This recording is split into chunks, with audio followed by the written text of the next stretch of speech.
Guys, meron tayo ditong Hyundai Sonata 2012.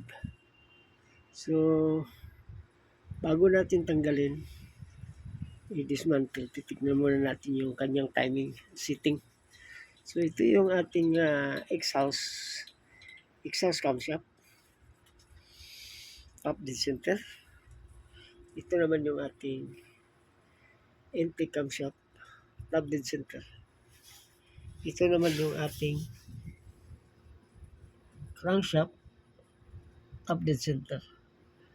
Yan ang mga marker ng ating top dead center, guys, sa timing natin ng ating timing chain. So, ito yung ating cam lobe. Sabihin sa ating cam lobe number 1 exhaust. So, nakataas sila. Nandito sa taas, guys.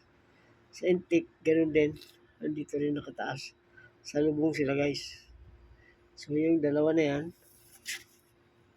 Yan.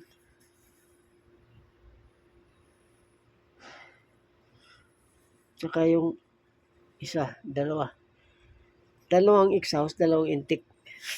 So, yan sila, guys.